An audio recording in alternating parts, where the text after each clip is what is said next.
Okay, hi. This is a quick summary of the Lego Serious Play session that we did, just to take you through the basic principles. So, just as a quick reminder, Lego Serious Play is this facilitated thinking, communication, and problem-solving technique that is based on a range of scientific principles, which are play and learning through exploration and storytelling, of course, constructivism, building knowledge by building things, the kind of hand, mind, collecting and flow,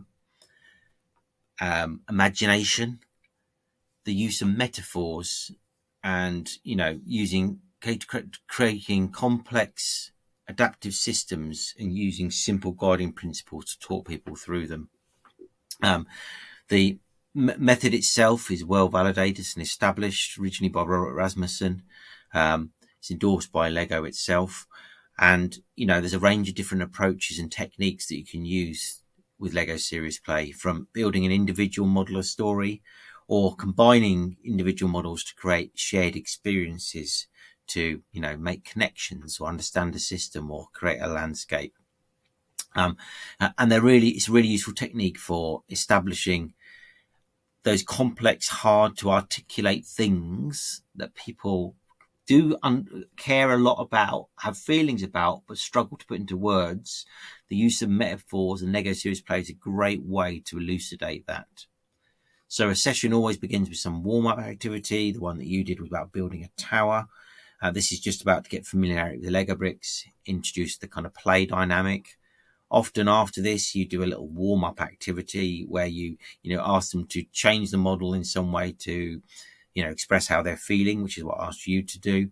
And this is all about initial first steps in terms of, the metaphor idea, making the bricks mean what they not are.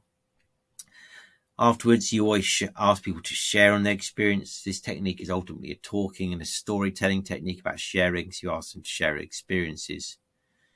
Then you spend some time talking about, how bricks become a language and they can become a world, and start highlighting some of the bricks and what they can mean before you outline the basic steps for Lego Serious Play, which is outlining a question, building and answer that question through the use of metaphor before you share that story and collectively question and reflect on the experience.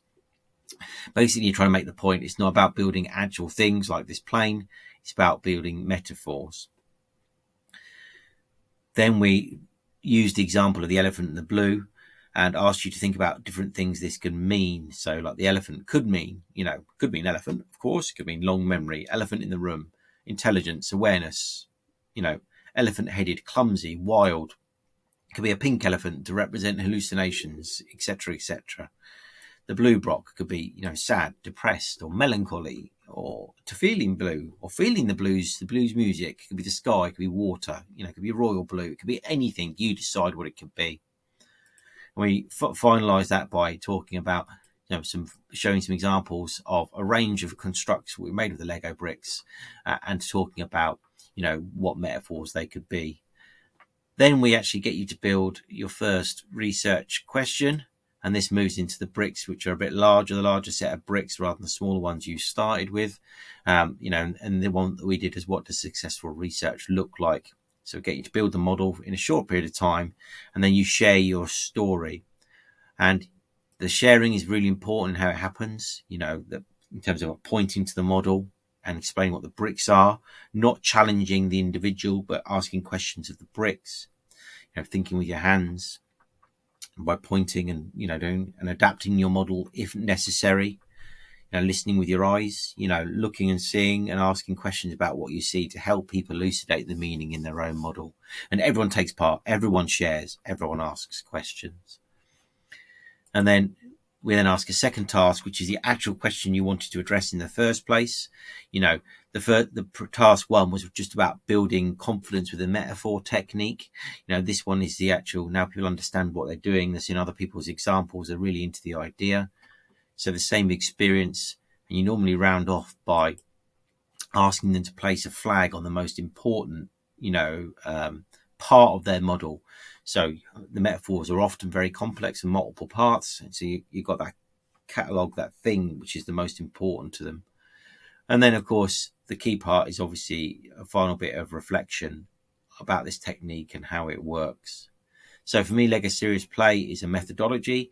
I put it here under the qualitative approach, and it's been well used in the literature as a more playful, creative technique for capturing those complex meanings. And here's an actual example. The context is almost irrelevant, but here's a complex combined model. So people wrote individual models, they had to combine them together, to create one construct. And in the actual research project itself, we videotaped the person doing the oral commentary of this particular shared contract, and that forms the basis of your research transcript. Here's just a few tips on doing Lego Serious Play, in terms of making sure that people get the most out of it. And finally, just a range of references which illustrate this. But if you look in Google Scholar and Lego Serious Play plus your discipline, you'll certainly find some references of there, because it's quite a popular and well-established technique.